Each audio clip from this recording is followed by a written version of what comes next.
Hello everyone, welcome to happy learning channel. This is Santosh Koka. ఈరోజు మనం most expected MCQ సిరీస్లో భాగంగా గ్రూప్ 2 అండ్ 3కి సంబంధించి టీజీపీఎస్సీ గ్రూప్ 2 అండ్ 3కి సంబంధించి ఆల్రెడీ పేపర్ 2 సొసైటీ 2 వీడియోస్ అనేవి చేసుకున్నాం సిలబస్ ఆధారంగా. సో పార్ట్ 3లో మనం సోషల్ మూవ్మెంట్, సామాజిక ఉద్యమాలకు సంబంధించి మనం చూద్దాం. So first important question, which of the following was a major peasant uprising in Telangana during Nizam's rule? Nizam పాలనలో తెలంగాణలో ప్రధాన రైతు తిరుగుబాటు ఏది అని ఇచ్చారు. తెలంగాణ ఆర్మ్డ్ స్ట్రగుల్, తెలంగాణ సాయుధ పోరాటం, తెలంగాణ తెబాగా మూవ్మెంట్ ఉద్యమం, ఇండిగో రివోల్ట్, నీలి తిరుగుబాటు, చంపారన్ సత్యాగ్రహం అనేది ఇక్కడ 4 ఆప్షన్స్ అయితే ఇచ్చారు. ఇక్కడ ముఖ్యంగా ఆప్షన్స్ డైరెక్ట్ క్వశ్చన్స్ అడిగే ఛాన్స్ ఉంది. దాంతోపాటు మనకి స్టేట్మెంట్స్ ఆధారంగా 2 స్టేట్మెంట్స్ ఇవ్వచ్చు, 3 స్టేట్మెంట్స్ ఇవ్వచ్చు, లేదా మ్యాచ్ ద ఫాలోయింగ్ క్వశ్చన్స్ కూడా ఇచ్చే అవకాశం ఉంది గ్రూప్ 3లో. ఆల్రెడీ గ్రూప్ 4 ఎక్స్పీరియన్స్ మనం గ్రూప్ 4లో కంపల్సరీ మనం ఒకసారి ఫోకస్ చేస్తే గ్రూప్ 4లో ఆల్రెడీ ఇలాంటి స్టేట్మెంట్స్ ఆధారంగా అసర్షన్, రీజనింగ్ లేదా మ్యాచ్ ద ఫాలోయింగ్ అనేవి ఇచ్చారు కాబట్టి కంపల్సరీ ఫోకస్ చేయాలి, రైట్? సో ఇక్కడ ఎక్స్ప్లెనేషన్ పార్ట్లో మనకి తెలంగాణ ఆర్మ్డ్ స్ట్రగుల్ అనేది మనకి ఇక్కడ మేజర్గా 1946 నుంచి 51 వరకు జరిగిన ఈ మేజర్ పెసెంట్ రివోల్ట్ అనేది మనం చూసుకుంటే ఈ ఫ్యూడల్ ల్యాండ్ లార్డ్స్ ఎవరైతే ఉన్నారో నిజామ్స్ అప్రెసివ్ రిజైమ్కి సంబంధించి అగెనిస్ట్గా ఇది జరిగింది. సో మేజర్గా ఇక్కడ తెలంగాణ సాయుధ పోరాటం అనేది క్లియర్ కట్గా ఇక్కడ చెప్పొచ్చు. ఎందుకంటే ఇది మేజర్గా రీడిస్ట్రిబ్యూషన్ ఆఫ్ ల్యాండ్, అంటే భూమికి సంబంధించి పునః పంపిణీకి సంబంధించి ఎక్కువగా జరిగింది. అది మేజర్గా మనం ఇక్కడ లింక్ చేసుకోవచ్చు. అయితే ఇక్కడ రిమైనింగ్ కొంత మనకి నాలెడ్జ్ ఉంటే ఈ పర్టికులర్ కాన్సెప్ట్స్ రిలేటెడ్గా తెబాగా మూవ్మెంట్ అనేది మనకి ఇక్కడ కాదు, వెస్ట్ బెంగాల్లో జరిగింది అనేది అందరికీ తెలిసిందే. అదేవిధంగా ఇండిగో రివోల్ట్కి సంబంధించి కూడా మనం చూసుకుంటే ముఖ్యంగా సో ఈ వెస్ట్ బెంగాల్ ప్రాంతంలోనే ఇది కూడా జరిగింది. సో ఎక్కువగా జార్ఖండ్ అండ్ వెస్ట్ బెంగాల్ ప్రాంతంలో. అదేవిధంగా చంపారన్ సత్యాగ్రహం కూడా మనకి క్లియర్ కట్గా మనకి కాదు అనేది తెలుసు, రైట్? సో ఇక్కడ తెలంగాణ ఆధారంగా మనకి ఈ తెలంగాణ ఆర్మడ్ స్ట్రగుల్ అనేది మనకి క్లియర్ కట్గా నిజాం పాలనలో మనకి ప్రధాన రైతు తిరుగుబాటుగా మనం క్లియర్ కట్గా చెప్పుకోవచ్చు. నెక్స్ట్ ఇంపార్టెంట్ క్వశ్చన్ మనకి ఇక్కడ, consider the following statements about the Telangana peasant movement. Telangana రైతాంగ ఉద్యమం గురించి క్రింది ప్రకటనలు పరిశీలించండి అని ఇచ్చారు. It was led by the communist party of India. ఇది భారత కమ్యూనిస్ట్ పార్టీ ఆ నేతృత్వంలో జరిగిందని. It primarily demanded the abolition of the zamindari system and redistribution of land to the tillers. ఇది ప్రధానంగా జమీందారీ వ్యవస్థ రద్దు మరియు రైతులకు భూమి పునర్విభజనకు డిమాండ్ చేసిందని చెప్పారు, రైట్? సో ఇక్కడ కొన్ని స్టేట్మెంట్స్ అయితే ఇచ్చారు. ఆప్షన్స్ సంబంధించి మన రెగ్యులర్ ఆప్షన్సే, రైట్? సో ఇక్కడ ఈ క్వశ్చన్కి సంబంధించి ప్రత్యేకంగా చూసుకుంటే సో ఇలాంటి 2 స్టేట్మెంట్స్ ఎక్కువగా అడిగే ఛాన్స్ ఉంది ఎగ్జామినేషన్ పాయింట్ ఆఫ్ లో. ఇక్కడ భారత కమ్యూనిస్ట్ పార్టీ నేతృత్వంలో మనకి ఆల్రెడీ ఈ ఏవైతే peasant movements, Telangana peasant movement ఏదైతే ఉందో అది జరిగింది అనేది అందరికీ తెలిసిందే వీళ్ళ నేతృత్వంలోనే. అయితే ప్రైమరీ డిమాండ్ అయితే మనకి ల్యాండ్ రీడిస్ట్రిబ్యూషన్ అనేది మనకి ఇక్కడ చెప్పొచ్చు. అంటే ల్యాండ్ రీడిస్ట్రిబ్యూషన్ అంటే ఏంటి? భూ పునర్పంపిణీ అనేది ఇక్కడ మేజర్గా చెప్పొచ్చు పునర్విభజనకు సంబంధించి. అదేవిధంగా మనకి ఇక్కడ అబాలిషన్ ఆఫ్ అప్రెసివ్ ల్యాండ్ లార్డిజంకి సంబంధించి కూడా మనకి క్లియర్ కట్గా ఇది వీళ్ళు నేతృత్వంతో ముందుకెళ్లారు, రైట్? సో ఇక్కడ 2 స్టేట్మెంట్స్ మనకి కరెక్ట్ గానే చెప్పుకోవచ్చు, బోత్ 1 and 2. ఇక్కడ హిస్టారికల్ రోల్ సిపిఐ ఏదైతే ఉందో తెలంగాణ స్ట్రగుల్కి సంబంధించి కొంత ఐడియా ఉంటే ఈజీగా మనం ఎలిమినేట్ చేసే అవకాశం ఉంది. అంటే క్లియర్ కట్గా గెస్ చేయొచ్చు 2 ఆప్షన్లు కరెక్ట్ అని, రైట్? సో ఇక్కడ both 1 and 2 is correct. Next important question, the Santal rebellion 1850-56 was against which of the following? దేనికి వ్యతిరేకంగా జరిగిందని ఇచ్చారు. ఇక్కడ బ్రిటిష్ కాలనిస్టా, బ్రిటిష్ వలస పాలకులకు సంబంధించిన స్థానిక జమీందారులుగా, బ్రిటిష్ మరియు జమీందారులు రెండుటిగా, లేదా మొఘల్ పాలనకు సంబంధించా అనేది కూడా ఇక్కడ ఇచ్చారు. ముఖ్యంగా సంతాల్ రెబలియన్ అనేది మనకి ఈ వెస్ట్ బెంగాల్ ప్రాంతంలోనే, జార్ఖండ్ వెస్ట్ బెంగాల్ ప్రాంతంలోనే జరిగిందనేది తెలుసు మేజర్గా. ఇక్కడ ఎక్స్ప్లాయిటేషన్ మనం చూస్తే బ్రిటిష్ కాలనిస్ట్ అదేవిధంగా జమీందార్ సంబంధించి రెండిటికి మనకి అగెనిస్ట్గా ఇక్కడ ఈ దోపిడీకి సంబంధించి మనకి ఇక్కడ చేశారు కాబట్టి ఇది క్లియర్ కట్గా సి ఆప్షన్ అనేది correct answer, right? So next, match the following tribal movements with their corresponding regions. కింది గిరిజన ఉద్యమాలకు వాటి సంబంధిత ప్రాంతాలతో సరిపోల్చండి అని ఇచ్చారు. Match the following, very important question. ఇక్కడ గిరిజన ఉద్యమం ఇచ్చారు, ప్రాంతం ఇచ్చారు, రైట్. రంప రెబలియన్ అనేది మనం ఇక్కడ చూసుకుంటే జార్ఖండ్, ఒడిశా, తెలంగాణ, ఛత్తీస్గఢ్ ఇచ్చారు. ముండా తిరుగుబాటు, భూమ్యాల ఉద్యమం, గోండ్ తిరుగుబాటుకి సంబంధించి ఇక్కడ ఇచ్చారు, రైట్. సో ఇక్కడ క్లియర్ కట్గా మనం గెస్ చేసే అవకాశం ఉంటే, అంటే ఇక్కడ ప్రత్యేకించి తెలంగాణ సంబంధించి మనం చూసుకుంటే గోండ్ రెబలియన్ అనేది అందరికీ తెలిసిందే, రైట్. సో ఇక్కడ ముఖ్యంగా దాన్ని మనం ఈజీగా క్లియర్ కట్గా మ్యాచ్ చేయొచ్చు, రైట్. సో ఇంకా నెక్స్ట్ రంప తిరుగుబాటు కావచ్చు, లేదా మనకి ముండా తిరుగుబాటుకి సంబంధించి కావచ్చు. వీటికి సంబంధించి మనం ఫోకస్ చేస్తే ముండా తిరుగుబాటు అనేది జార్ఖండ్లో జరిగింది, రైట్. దానికి సంబంధించి మనం క్లియర్ కట్గా చెప్పొచ్చు. అదేవిధంగా భూమ్కల్ మూవ్మెంట్ అనేది ఛత్తీస్గఢ్లో జరిగింది. సో రంప తిరుగుబాటు అనేది ఒడిశాలో జరిగింది, రైట్. సో ఇది వెరీ వెరీ ఇంపార్టెంట్ క్వశ్చన్. దీనికి సంబంధించి మ్యాచ్ ద ఫాలోయింగ్ అనేది ఎక్కువగా అడిగే ఛాన్స్ ఉంది, right. So next important question, who lead the non Brahmin movement in Telangana in the early 20th century? 20వ శతాబ్దం ప్రారంభంలో తెలంగాణలో బ్రాహ్మణేతర ఉద్యమాన్ని ఎవరు నడిపించారు అని ఇచ్చారు. ఇక్కడ మహాత్మా గాంధీ, ఈవి రామస్వామి పెరియార, కందుకూరి వీరేశలింగం గారా, బిఆర్ అంబేద్కర్ గారా, రైట్. సో ఇక్కడ 4 ఆప్షన్స్ అయితే ఇచ్చారు. ఇక్కడ ముఖ్యంగా కందుకూరి వీరేశలింగం గారు ఒక సోషల్ రిఫార్మర్గా ఎవరైతే ఈ బ్యాక్వర్డ్ క్యాస్ట్ ఎవరైతే ఉన్నారో వాళ్ళ హక్కుల కోసం ఇక్కడ పోరాడుతూ, అదేవిధంగా బ్రాహ్మణికల్ డామినెన్స్ ఉన్న తెలంగాణ ప్రాంతంలో వాళ్ళకి వ్యతిరేకంగా ఇక్కడ ఉద్యమం తీసుకొచ్చారు. సో అంటే నాన్ బ్రాహ్మణ్ మూవ్మెంట్, అంటే బ్రాహ్మణేతర ఉద్యమం అనగా దీన్ని పిలవచ్చు, రైట్. అది వెరీ వెరీ ఇంపార్టెంట్ క్వశ్చన్ ఇది. So next important question, consider the following statements about the backward classes movement in Telangana. తెలంగాణలో పిన్న లేదా వెనకబడిన వర్గాల ఉద్యమం గురించి క్రింది ప్రకటనలో పరిశీలించండి. The movement focused on achieving social justice for the lower caste. ఈ ఉద్యమం క్రింది కులాలకు సామాజిక న్యాయం సాధించడం మీద దృష్టి పెట్టిందని ఇచ్చారు. It resulted in political empowerment of backward classes through reservations అన్నారు. రిజర్వేషన్ల ద్వారా భిన్న వర్గాలకు రాజకీయ సాధికారత జరిగిందని ఇచ్చారు. సో ఇక్కడ ఇచ్చిన 4 ఆప్షన్స్ మనం గమనించాలి, రైట్. సో ఇక్కడ బ్యాక్వర్డ్ క్లాసెస్ మూవ్మెంట్కి సంబంధించి మనం చూసుకుంటే బ్యాక్వర్డ్ క్లాసెస్ మూవ్మెంట్ అనేది తెలంగాణలో జరిగింది. ఇక్కడ బోత్ సోషల్ అండ్ పొలిటికల్ ఎంపవర్మెంట్కి సంబంధించి ప్రముఖంగా బ్యాక్వర్డ్ క్యాస్ట్ ఎవరైతే ఉన్నారో వాళ్ళకి సంబంధించి అఫర్మేటివ్ యాక్షన్ అనేది తీసుకుంటూ ఈ ఉద్యమం అనేది జరిగింది. కాబట్టి వెరీ వెరీ ఇంపార్టెంట్గా మనం ఇక్కడ చెప్పుకోవచ్చు. Social justice for the lower caste అనేది కరెక్ట్ ఆప్షన్. అదేవిధంగా పొలిటికల్ ఎంపవర్మెంట్ అనేది కూడా తీసుకొచ్చారు. రిజర్వేషన్ సంబంధించి కూడా మనం ఇక్కడ క్లియర్ కట్గా రాస్తాం. అంటే అఫర్మేటివ్ యాక్షన్ అనేది మనకి జరిగింది, రైట్. సో దీనికి బోత్ 1 and 2 అనేది కరెక్ట్ ఆప్షన్గా మనం చెప్పుకోవచ్చు. Next important question, the Dalit panthers movement was primarily inspired by which of the following leaders? Dalit panthers ఉద్యమం ప్రధానంగా ఏ నాయకుడి స్ఫూర్తితో ఏర్పడింది అని ఇచ్చారు. ఇక్కడ ముఖ్యంగా ఇలాంటి క్వశ్చన్స్ మనకి ఇంటర్లింక్గా అడిగే ఛాన్స్ ఉంది, రైట్. ఆల్రెడీ మనకి black panther movement, right, black panther movement అనేది మనకి అమెరికాలో అంటే యునైటెడ్ స్టేట్స్లో జరిగింది. దీన్ని ఇన్స్పైర్గా తీసుకుని ఈ దళిత్ ప్యాంథర్స్ మూవ్మెంట్ అనేది మనకి ఇక్కడ ప్రత్యేకించి ఇక్కడ తీసుకున్నారు. అంటే దళిత్ ప్యాంథర్ మూవ్మెంట్ అనేది ఒక సోషల్ ఆర్గనైజేషన్గా అగెనిస్ట్ క్యాస్ట్ డిస్క్రిమినేషన్, అంటే కుల వివక్ష, భారతదేశంలో కుల వివక్షకు సంబంధించి దీన్ని స్టార్ట్ చేశారు. ముఖ్యంగా 1970-80 మధ్యలో ఇది తీసుకున్నారు, రైట్. సో ఈ మూవ్మెంట్ అనేది ఒక group of educated young Dalits ఎవరైతే ఉన్నారో ముంబైకి సంబంధించిన వాళ్ళు తీసుకొచ్చారు. సో అందులో జేవి పవార్ అనే వ్యక్తి, అదేవిధంగా మనకున్న నెక్స్ట్ రాజా దాలే, ఆయనతో పాటు మనకి నామ్డియో దాసల్ అనే ఈ 3 వ్యక్తులతో ఈ పర్టికులర్ గ్రూప్ అనేది, అంటే యంగ్ దళిత్స్, వీళ్ళందరూ ఎడ్యుకేటెడ్ యంగ్ దళిత్స్ ఒక గ్రూప్గా ఫామ్ అయ్యి దీన్ని తీసుకొచ్చారు, రైట్. సో ఈ దళిత్స్ ప్యాంథర్ మూవ్మెంట్ అనేది బ్లాక్ ప్యాంథర్ మూవ్మెంట్ ఏదైతే ఉందో యుఎస్లో దాని ద్వారా ఇన్స్పైర్ అయ్యి తీసుకున్నారు. అదేవిధంగా భీమ్రావ్ అంబేద్కర్ గారి ప్రిన్సిపల్స్ ఏవైతే సిద్ధాంతాలు ఉన్నాయో వాటికి సంబంధించి ఇన్స్పైర్ అయ్యి కూడా దీన్ని తీసుకెళ్లారు, రైట్. సో ఇది వెరీ వెరీ ఇంపార్టెంట్ క్వశ్చన్. ఇక్కడ ఇలా కన్ఫ్యూజ్ చేయొచ్చు, లేదా బ్లాక్ ప్యాంథర్ మూవ్మెంట్ ఎక్కడ జరిగింది అనేది కూడా అడిగే ఛాన్స్ ఉంది, రైట్.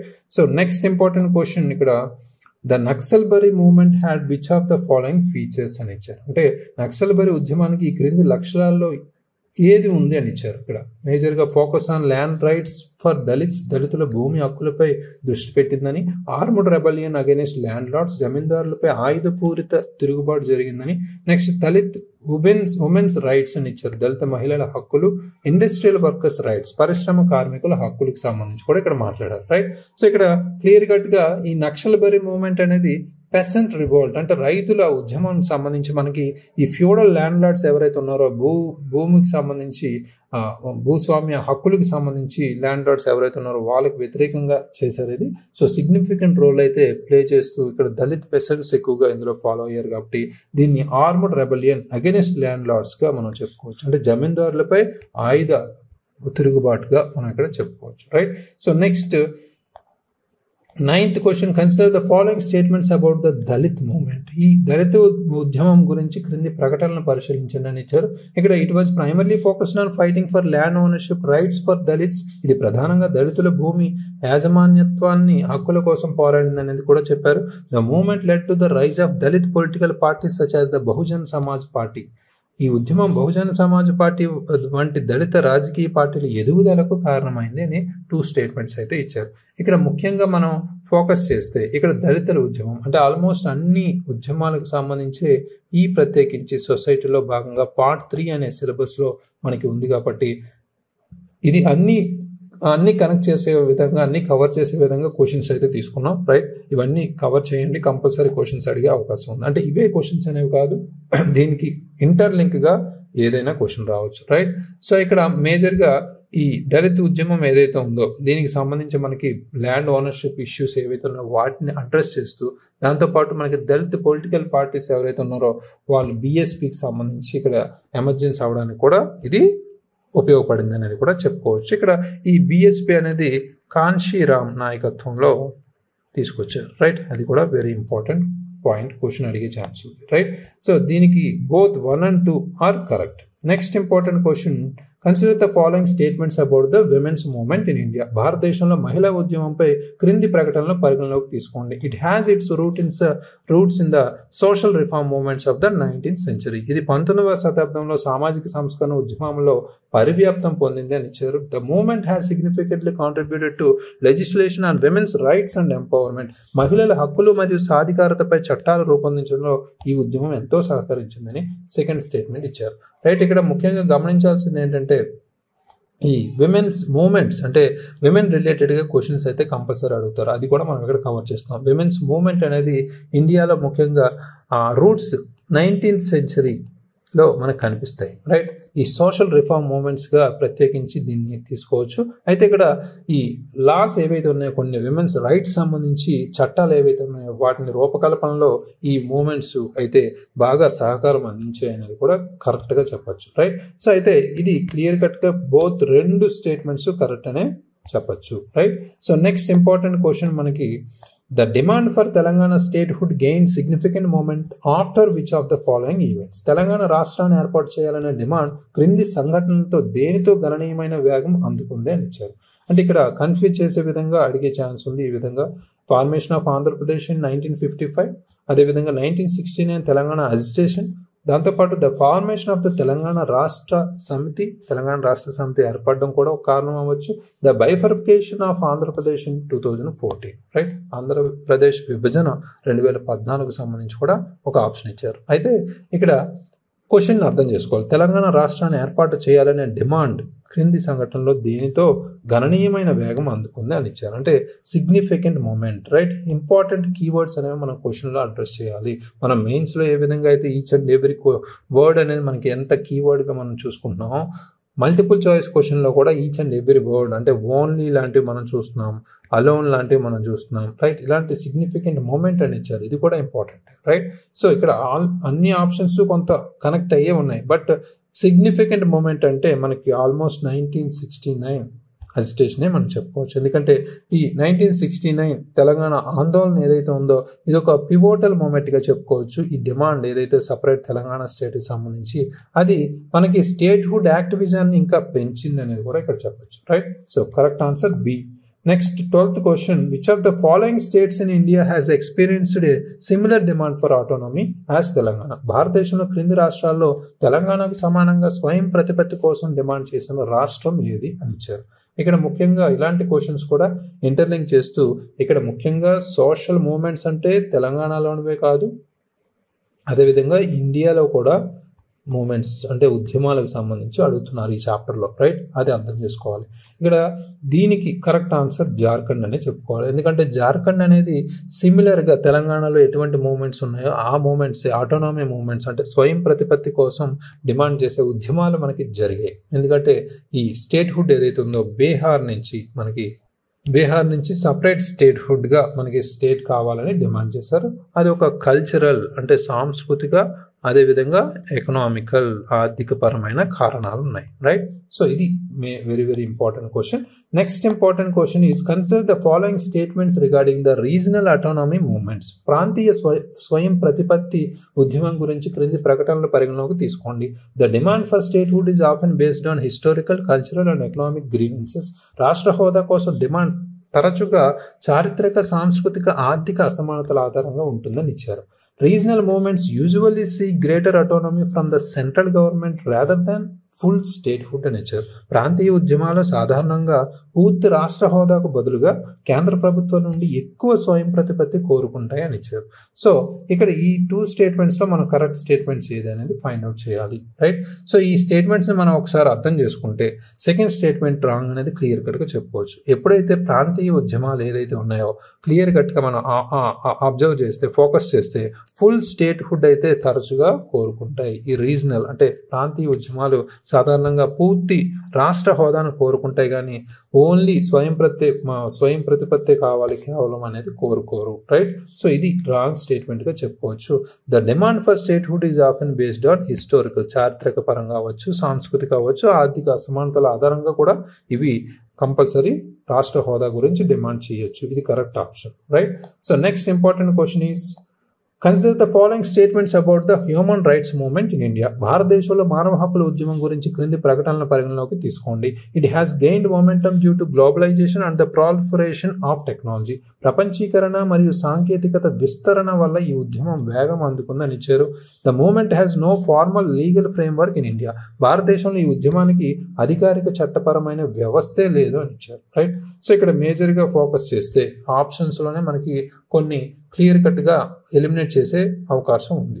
మూవ్మెంట్ అంటే ప్రత్యేకించి హ్యూమన్ రైట్స్ మూవ్మెంట్లో మనకి ఇక్కడ ఫార్మల్ ఫ్రేమ్వర్క్ అనేది ఇండియాలో లేదు అని ఇచ్చారు. ఇది మనకి ఆల్రెడీ ఈజీగా మనం ఎలిమినేట్ చేయొచ్చు. ఎందుకంటే మనకి already national human rights commission ఉంది, దానికి సంబంధించి వేరియస్ లాస్ కూడా ఉన్నాయి, రైట్?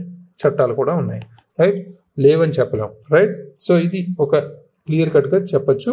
అయితే మనకి ప్రత్యేకంగా ఇండియాలో చూసుకుంటే హ్యూమన్ రైట్స్ మూవ్మెంట్, మానవ హక్కుల ఉద్యమాలు అనేవి ఈ ప్రపంచీకరణ, సాంకేతిక విస్తరణ వల్ల ఇంకా వేగవంతం అయ్యాయి అనేది క్లియర్ కట్గా చెప్పచ్చు, right? Only 1 is correct answer. Next important question, match the following human rights movement with their focus areas. ఇక్కడ ఉద్యమం ఇచ్చారు, ప్రధాన ప్రాంతం ఇచ్చారు, దాన్ని మనం మ్యాచ్ చేయాలి. ఇక్కడ Chipko movement, environmental rights, Dalit movement, పౌర హక్కులు, women's movement, caste based discrimination, human rights movement, gender equality, వీటిని మనం జతపరచాలన్నమాట. ఇక్కడ ముఖ్యంగా చిప్కో మూవ్మెంట్ అనేది దేని గురించి అనేది ఫారెస్ట్ రైట్స్ గురించి అనేది మనకు తెలిసిందే, రైట్? దాన్ని క్లియర్ కట్గా మనం చెప్పచ్చు. ఏ అనేది 1, రైట్? సో A1 ఎక్కడ ఉందో క్లియర్ కట్గా మనం ఉంచి రిమైనింగ్ అని ఎలిమినేట్ చేసేయచ్చు, రైట్? సో నెక్స్ట్ మనకి దళిత్ మూవ్మెంట్ అంటే కంపల్సరీ క్యాస్ట్ బేస్డ్ కాబట్టి మనం B3గా మనం ఈజీగా చెప్పుకోవచ్చు, B3.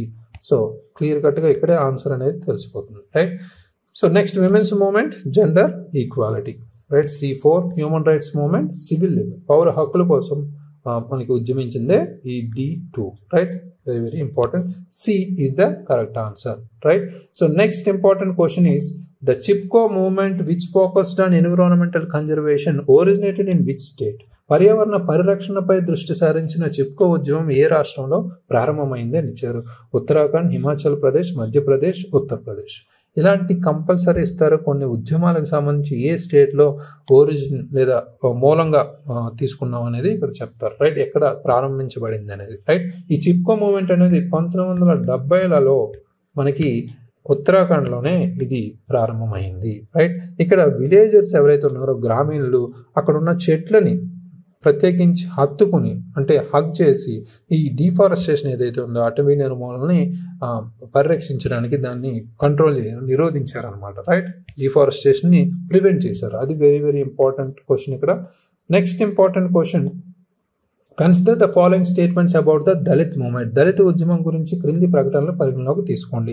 It seeks to eliminate caste discrimination and promote social equality. కుల వివక్షను నశింపచేయడం మరియు సామాజిక సమానత్వాన్ని ప్రోత్సహించడం దళిత ఉద్యమ లక్ష్యం. It has no impact on the political landscape in India. భారతదేశంలో రాజకీయ పరిసరాలపై దీనికి ఎటువంటి ప్రభావం లేదు అని ఇచ్చారు. ఈ టూ స్టేట్మెంట్స్ రిలేటెడ్గా మనం ఈ 4 ఆప్షన్స్లో మనం ఎలిమినేట్ చేస్తూ లింక్ చేయాలి. ఇక్కడ అబ్జర్వ్ చేస్తే మనకి దళిత్ మూమెంట్స్ ఇంపాక్ట్ ఏమీ లేదు పొలిటికల్ ల్యాండ్స్కేప్ ఇండియాలో సంబంధించి, అంటే భారతీయ రాజకీయ దృశ్యం మీద అస్సలు ఏ ప్రభావం లేదు అనేది కరెక్ట్ స్టేట్మెంట్ కాదని క్లియర్గా చెప్పుకోవచ్చు. ఎందుకంటే మనకి ఇండియాస్ పొలిటికల్ ల్యాండ్స్కేప్ని చాలా ప్రభావితం చేసింది, రిజర్వేషన్ల పరంగా కావచ్చు, ఇతర సామాజిక అంశాలకు సంబంధించి కావచ్చు, రైట్. సో ఆర్థికపరమైన అంశాలు కావచ్చు. కంపల్సరీ ఇది స్ట్రైక్ అవుట్ చేయొచ్చు. ఇది it seeks to eliminate caste discrimination, compulsory promote social equality. రెండు క్లియర్ కట్గా చెప్పొచ్చు. Only one is the correct answer, right. Next, the Ulgulan movement was led by which prominent tribal leader. Ulgulan ఉద్యమానికి నేతృత్వం వహించిన ప్రముఖ గిరిజన నేత ఎవరు అని ఇచ్చారు. వెరీ వెరీ ఇంపార్టెంట్ క్వశ్చన్ ఇది.